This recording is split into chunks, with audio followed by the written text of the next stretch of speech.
उसको गुस्सा आता है। बहू, ममता बहू कहाँ हो?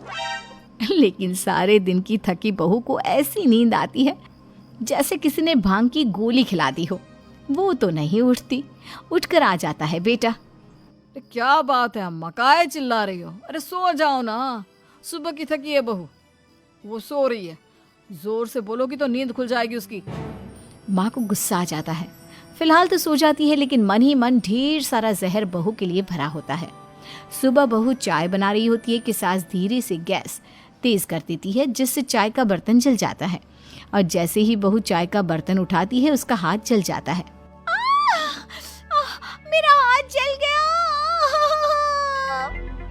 वो जोर जोर से चिल्लाकर इधर उधर भागती है कि सास थोड़ी देर में उसके हाथ में पानी डाल देती है। हाय रे बहू, क्या कर रही हो? पहली बार रसोई छुई हो क्या? सासू माँ, गलती से गैस तेज रह गई थी और बर्तन जल गया, जिससे मेरा हाथ जल गया। हाय रे, कितना गंदा दाग। छी छी छी छी, मुझे तो उल्टी आ रही है तेरा गला हुआ मांस देखकर। तू ना मुझे अभी साथ से खाना मत लगाना। बहू भी खुद का हाथ देखती है तो उसे भी रोना आ जाता है। कुछ दिनों के बाद सास की सहेली आती है, बहू चाय बनाकर लाती है। उसके जाने के बाद सहेली कहती है, बहू की सुंदरता ऐसी है कि कोई भी दीवाना हो जाए। वैसे तेरे बेटे का क्या हाल है? अरे वैसा ही है, बहू के पीछे लट्टू। क्या करूं, कुछ समझ में नहीं आ रहा। मैंने तो बहू के चेहरे पर दिवाली के पटाखे की चक्री फेंक दी, उसका पूरा चेहरा जल गया। अब देखो ना रही सुंदरता, और ना ही अब मेरा बेटा उसे पूछता है।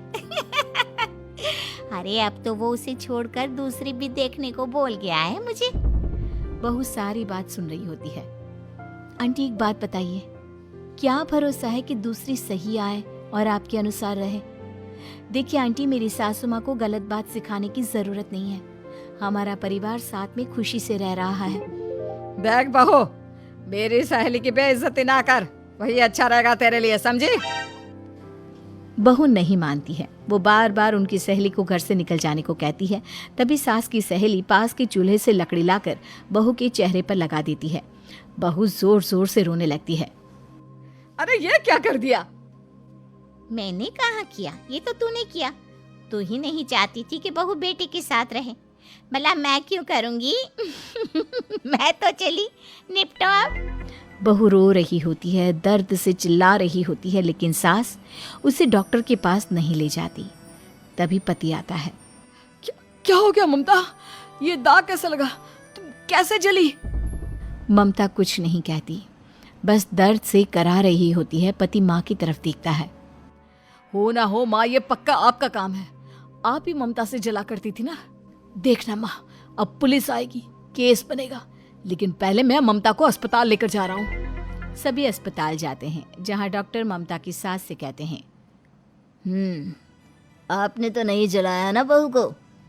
अब ममता की सास के तो पसीने छूट रहे होते हैं। वो घबरा कर कहती है, ना ना डॉक्टर साहब, कैसी बात करते हैं? हम क्या जलाएंगे अपनी बहू को? डॉक्टर ममता के पति से पूछते हैं, देखिए, क्योंकि ये ससुराल में जली है तो मामला पुलिस का बनता है, तो आप पहले पुलिस को बुलाइए, तभी इलाज पूरा होगा। सास डर जाती है कि अब तो बच्ची जिंदगी जेल में ही रहना होगा। रहने दीजिए ना, पुलिस को क्यों बुलाना? सारी हंसी खत्म हो जाएगी जब पुलिस के डंडे पड़ेंगे। बहू को जलाना भले ही बहुत आसान हो, लेकिन उसके बाद सारी जिंदगी जेल की हवा खाना। सास डर जाती है। पुलिस आती है। पास लेटी दर्द से करा रही ममता स्टेटमेंट देती है। तो क्या हुआ था? कैसे जली आप? ममता पास खड़ी सास को देखती है। बेटी बताओ, कैसे जल गई तुम? ओए, काका का किरण वाली शाहरुख, चुप, बिल्कुल चुप। सास चुप। सभी इंतजार करते हैं कि ममता क्या बोलेगी। जी मैं खाना बना रही थी, लकड़ी उड़कर मेरे ऊपर गिर गई और मैं जल गई। सास बहू की बात सुनकर रोने लगती है।